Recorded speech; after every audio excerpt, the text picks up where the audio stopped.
আল্লাহর শানের অনুপযোগী বাক্যালাপের কারণে মানিকগঞ্জের এক বাউলকে গ্রেপ্তার করা হয়েছে। তাকে গ্রেপ্তার করায় অনেকে প্রতিবাদ করছেন। এটাকে বাকস্বাধীনতা হস্তক্ষেপ হিসেবে দেখছেন তারা। আমার জানার বিষয় হলো বাকস্বাধীনতার সীমা কতটুকু এবং এ ধরনের দৃষ্টতার শাস্তি কি হওয়া উচিত। খুবই গুরুত্বপূর্ণ প্রশ্ন। বাকস্বাধীনতার সীমারেখা প্রত্যেকটা ক্ষেত্রেই কিন্তু আছে।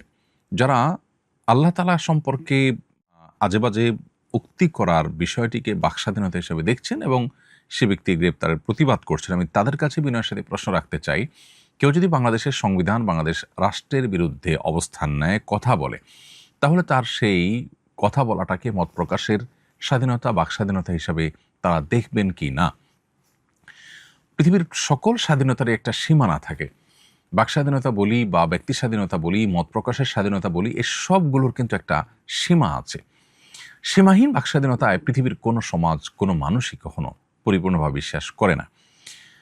একটা সমাজের 90% মানুষ বা তারও বেশি সংখ্যক মানুষ আঘাতপ্রাপ্ত হতে পারে, সংক্ষুব্ধ হতে পারে, সেরকম উক্তি করা এটা কিভাবে বাকস্বাধীনতার মধ্যে পড়ে?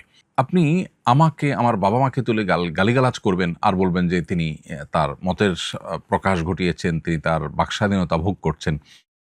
এটা কি কোনো সভ্য সমাজে গ্রহণ করবে? পৃথিবীর উন্নত দেশগুলোতে পর্যন্ত হেট স্পিচ বলতে একটা কথা আছে যে আপনি এমন কিছু কথা বললেন যেটা মানুষকে সংক্ষুব্ধ করলো, তাহলে এটাকে অপরাধ হিসেবে গণ্য করা হয়।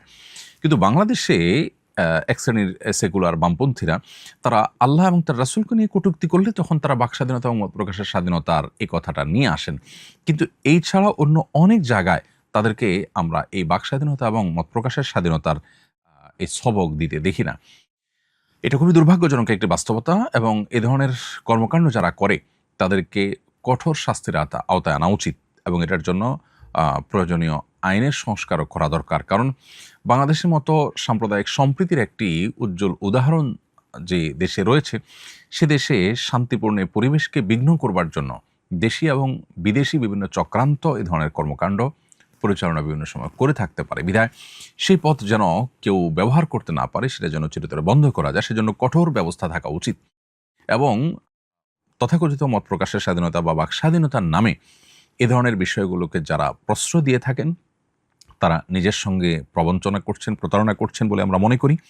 এবং দেশের মানুষকে তাদের ব্যাপারে সোচ্চার হতে হবে, সজাগ হতে হবে। আমার আম্মা হার্টের রোগী, ওনার নামাজে অনেক বেশি কাশি হয়, দম বন্ধ হয়ে যাওয়ার মতো। আমি তাকে নামাজের মধ্যে পানি পান করিয়ে দেই, এতে কি কোনো গুনাহ হবে? বোন শারমিন রিহা, আপনার এই প্রশ্ন উত্তর হলো যে আপনার মায়ের কাশির কারণে দম বন্ধ হয়ে যাওয়ার উপক্রম হয়, নামাজের মধ্যে যেরকম পরিস্থিতি হয়, তাহলে নামাজ ছেড়ে দিয়ে তিনি আবার পুনরায় নামাজ পড়বেন।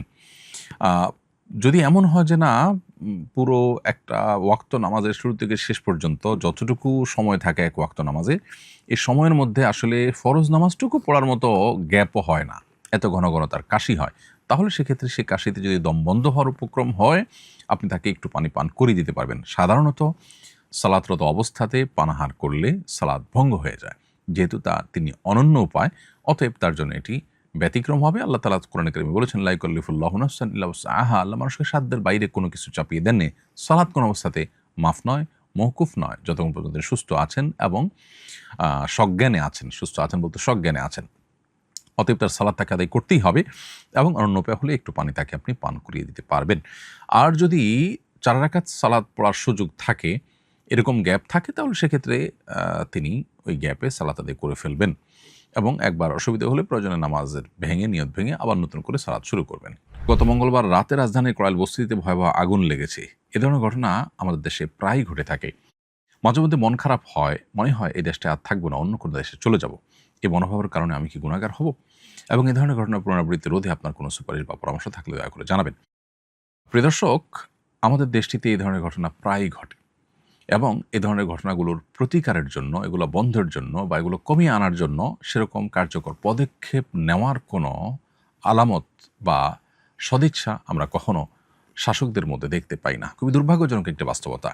দুর্নীতি, অনিয়ম, দেশের সম্পদ বাহিরে পাচার করা, লুট করা এবং নানানভাবে অর্থের অপচয়, এগুলো আমাদের দেশে দীর্ঘদিন পর্যন্ত খুব স্বাভাবিক একটি বিষয়ে পরিণত হয়েছে। আমাদের দুর্ভাগ্য যে আমরা সেই শাসন বা সেই শাসক কখনো পাইনি, যে শাসক আসলেই জনগণের কল্যাণে দীর্ঘমেয়াদী পরিকল্পনা নিয়ে কাজ করবেন এবং দেশকে পরিপূর্ণভাবে সমৃদ্ধ এবং উন্নত একটি দেশে পরিণত করবার জন্য সিরিয়াসলি কাজ করবেন।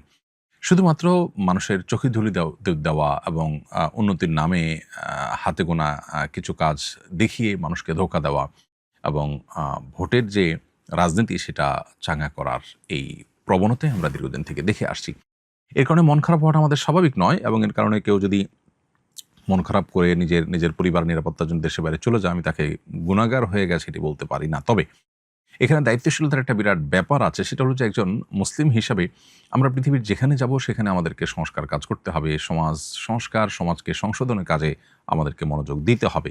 আমরা শুধুমাত্র নিজের জন্য তৈরি হইনি, আমাদেরকে আল্লাহ তাআলা অন্যের জন্য, অন্যদের কল্যাণ করার জন্য আল্লাহ তাআলা তৈরি করেছেন। বিধায় আমরা একটা সমাজকে পরিবর্তন করবার জন্য কাজ করব। ইনশাআল্লাহ আমরা নিরাশ হব না, এবং আমি যদি সমাজকে সংস্কার করবার জন্য, মুসলিম উম্মাহকে উপকৃত করবার জন্য এবং উন্নতি অগ্রগতির দিকে নিয়ে যাওয়ার জন্য কাজ করি, তাহলে সেক্ষেত্রে আল্লাহর কাছে আমি আজর এবং সব পরিপূর্ণভাবে আমি কাজ করতে পারি বা না পারি, আর চলে যাওয়ার মাধ্যমে কিন্তু আমার এই সুযোগটা থাকছে না। বিধায় আমার মনে হয় যে আমরা হতাশ না হই, বরং আশাবাদী হই এবং চেষ্টা করতে থাকি। আজ হোক কাল আল্লাহ রাব্বুল আলামিন হয়তো আমাদের ভাগ্যে পরিবর্তন আনবেন।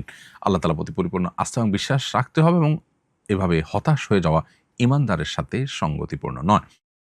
আর দ্বিতীয় কথা হলো যে এ ধরনের ঘটনা রোধে করণীয় কি? দীর্ঘমেয়াদী পরিকল্পনার প্রয়োজন। প্রথম কথা হলো যে যেই ঘটনা ইতিমধ্যে ঘটেছে করাইল বস্তিতে, ১৫০০ ঘর পুড়ে ছাই হয়ে গেছে। ৩টি মসজিদ সেখানে পুড়ে ছাই হয়ে গেছে। ৫ ঘণ্টা ব্যাপী আগুন জ্বলেছে। ৫ ঘণ্টার পর আগুন নিয়ন্ত্রণ করা গেছে।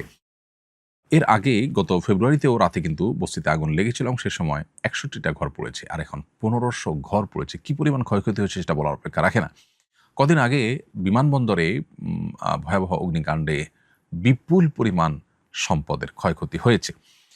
তো আমরা যদি দেখি যে বিগত সময়ে যে ঘটনাগুলো ঘটেছে সেগুলো সঠিক তদন্ত করে এর জন্য উপযুক্ত দায়ী ব্যক্তিকে চিহ্নিত করে তাদেরকে দায় নিতে বাধ্য করার কোনো কালচার আমাদের দেশে আসলে প্রতিষ্ঠিত হয়নি। পৃথিবীর যে কোনো দেশেই এ ধরনের পরিস্থিতিতে কাউকে না কাউকে দায় নিতে বাধ্য করা হয়। বিমানবন্দরে যা অগ্নিকাণ্ড ঘটেছে, ঘটনা ঘটেছে, সেখানে তদন্ত হয়েছে আমরা জানি, কিন্তু কারোর উপরে কি দায় চাপানো হয়েছে? কেউ না কেউ তো দায়ী অবশ্যই আছে।